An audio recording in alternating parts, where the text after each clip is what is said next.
നല്ല മഴയാണ് കേട്ടോ. അപ്പോൾ ഞങ്ങളിന്ന് ഏട്ടൻ വന്നതുകൊണ്ട് ബാങ്കിലൊക്കെ പോയി, പിന്നെ മോളുടെ ഒരു അക്കൗണ്ടൊക്കെ ശരിയാക്കാനുണ്ടായിരുന്നു, ശരിയാക്കി വന്നു. മോളൊന്ന് ട്യൂഷന് പോയിട്ടില്ല, മഴ പ്രമാണിച്ച്, പിന്നെ അച്ഛൻ വന്ന് പ്രമാണിച്ചിട്ട് കേട്ടോ.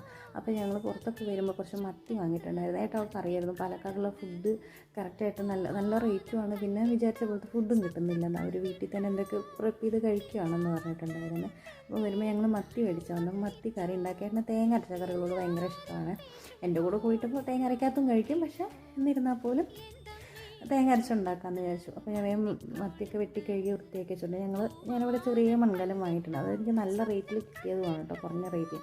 അങ്ങനെ അതിൽ കുറച്ച് വെളിച്ചെണ്ണ ഒഴിച്ചിട്ടാണ് കറി ഉണ്ടാക്കുക. നല്ല മത്തി ആയതുകൊണ്ട് വെളിച്ചെണ്ണ ഒഴിച്ച് കറി ഉണ്ടാക്കരുത്. അതിനകത്ത് വേഗം ചെറിയ ഉള്ളി, പച്ചമുളക്, ഇഞ്ചിയും വെളുത്തുള്ളിയൊക്കെ ചതച്ചൊക്കെ ഇട്ട് നല്ലോണം പൊട്ടിച്ചിട്ട് ഉലുവ ഇട്ടിട്ട് പൊട്ടിച്ചതിന് ശേഷം ഇതൊക്കെ ഇട്ടിട്ടുണ്ടായിരുന്നു. അപ്പോൾ പിന്നെ അത്യാവശ്യം ഞാൻ വലിയ മുളക് പൊടിയൊക്കെ എനിക്ക് അത്യാവശ്യം വേണം, നല്ല സ്പൈസി ആയിട്ടുള്ള കറി കൂട്ടുന്ന ആളാണ് ഞാൻ. അപ്പോൾ അത്യാവശ്യം രീതിയിൽ എനിക്ക് വേണ്ട മുളകും മല്ലിയൊക്കെ ഇട്ടിട്ടുണ്ട്, മഞ്ഞളും ഇട്ടിട്ടുണ്ട്. അത് പൊടി മൂത്തതിന് ശേഷം മാത്രമേ ഞാൻ തക്കാളി ഇടാറുള്ളൂ. തക്കാളി വെന്തതിന് ശേഷം മാത്രമേ പിന്നെ ഞാൻ പുളി ഒഴിക്കാനുള്ളൂ കേട്ടോ. അപ്പോൾ തക്കാളി വെന്തതിന് ശേഷം പുളിയൊക്കെ ഒഴിച്ച് തിള വന്നപ്പോൾ പിന്നെ വേഗം മീൻ പെറുക്കിയിട്ടോ. നല്ല പഞ്ഞിയുള്ള മത്തിയായിരുന്നു, കുറച്ച് വറുക്കാനും വെച്ചിട്ടുണ്ട്.